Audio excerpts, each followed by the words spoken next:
பேய்களுக்குலாம் வந்து பார்த்திங்க அப்படின்னா கால் இருக்காது அப்படின்னு சொல்லுவாங்க. இந்த வேதாளம் சொல்லுவாங்க பார்த்தீங்களா, அதோடைய கீழ்ப்பகுதி வந்து பார்த்திங்க அப்படின்னா ஒரு கோன் மாதிரி இருக்கும். ஸோ அந்த பேய்களுக்குலாம் வந்து பார்த்திங்க அப்படின்னா கால் இல்லை அப்படின்னு சொல்லுவாங்க. பெரும்பாலும் வந்து பார்த்திங்க அப்படின்னா முருங்கை மரத்தில் பேய் இருக்குது அப்படின்னு சொல்லுவாங்க இல்லையா. இந்த முருங்கை மரத்தில் வந்து பார்த்திங்க அப்படின்னா அந்த முருங்கைக்காயெல்லாம் வந்து பெருசாக இருக்கும். தூரத்துலேருந்து பார்க்கும்போது வந்து பார்த்திங்க அப்படின்னா ஏதோ தொங்குற மாதிரி ஒரு உருவம் தொங்குற மாதிரி இருக்கும். இப்போ இருக்க மாதிரி மின்சாரம்லாம் கிடையாது. 6 மணிக்கெல்லாம் வந்து பார்த்திங்க அப்படின்னா வீட்டுக்கு போயிடுவாங்க. ஒருவேளை வந்து சில மனுஷங்க வந்து ஏதோ ஒரு வேலை காரணமாக லேட் ஆகிடுச்சு அப்படின்னா இருட்டில் தான் நடந்து போவாங்க.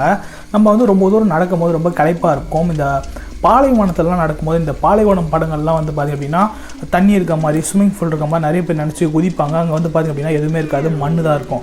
ஸோ அதே மாதிரி வந்து பார்த்திங்க அப்படின்னா நம்மளுக்கு வந்து மனநிலை வந்து ரொம்பவே வந்து டயர்டாக இருக்கிறதுனால வந்து நம்மளுக்கு வந்து பார்க்கறதுலாம் வந்து வேறு மாதிரி தெரியும். இப்போ நம்ம வானத்தையே கூட சில சமயங்களில் மேகத்தில் வந்து பார்த்திங்க அப்படின்னா எதனா ஷேப்பு எதனா மிருகம் தெரிகிற மாதிரி இருக்கும் இல்லையா. ஸோ இப்படி தான் வந்து பார்த்திங்க அப்படின்னா பேயோட ஷேப் வந்து உருவாச்சு. தூரத்துலேருந்து பார்க்கும்போது ஏதோ முருங்கை மரத்தில் தொங்குதுப்பா, முருங்கை மரத்தில் பேய் தொங்குது அப்படின்னு சொல்லி பேச்சு வாக்கில் வந்து ஒரு கதை வந்து உருவாக்கப்பட்டுச்சு.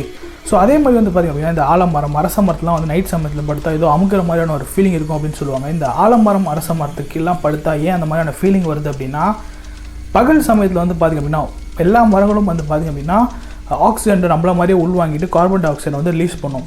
இந்த மரத்தில் வந்து சில மரங்கள்லாம் வந்து பார்த்திங்க அப்படின்னா அந்த ஆலமரம் அரச மரம்லாம் இருக்கு இல்லையா, இது வந்து கால நேரத்தில் வந்து பார்த்திங்க அப்படின்னா ஆக்சிஜனை வெளியேற்றும். நைட்டு சமயத்தில் வந்து பார்த்திங்க அப்படின்னா கார்பன் டை ஆக்சைடை வந்து வெளியேற்றும். முழுசாக வந்து நீங்கள் மரத்துக்கு அடியில் நைட் சமயத்தில் படுக்கும்போது கார்பன் டை ஆக்சைடு தான் அந்த மரம் வந்து ரிலீஸ் ஆகும். அது வந்து உங்களுக்கு ஏதோ அமுக்கிற மாதிரியான ஒரு ஃபீலிங் இருக்கும். ஏன்னா அந்த இடத்துல வந்து ஆக்சிஜனே கிடையாது, கார்பன் டை ஆக்சைடு மட்டும்தான் இருக்குது. ஸோ இதனால தான் வந்து பார்த்திங்க அப்படின்னா ஏதோ அமுக்கிற மாதிரியான ஒரு ஃபீலிங் உங்களுக்கு அந்த சமயத்தில் வருது. இதுக்கு காரணம் பேய் கிடையாது, மரம் வந்து ஆக்சிஜன் பதிலாக கார்பன் டை ஆக்சைடை ரிலீஸ் பண்ணுது. அந்த காலகட்டத்தில் எவனாவது ஒரு இடத்துல வந்து ஒரு கல் நட்டு வச்சுட்டு போயிட்டானா போதும், பட்டையை அடித்து அதை சாமியாக மாற்றுற மாதிரி எவனாவது ஒருத்தன் மரத்தில் ஆணி அடிச்சிட்டான்னு வச்சிங்களேன், அந்த மரத்துக்கு பேய் பிடிச்சிருக்கின்ற ஒரு மூடி நம்பிக்கையை ஃபாலோ பண்ணக்கூடிய மக்கள் இன்னமும் இருக்காங்க. சயின்டிஸ்ட் எல்லாமே வந்து பார்த்திங்க அப்படின்னா அந்த பேய் இருக்கா இல்லையா அப்படின்றத கண்டுபிடிக்கிறதுக்காக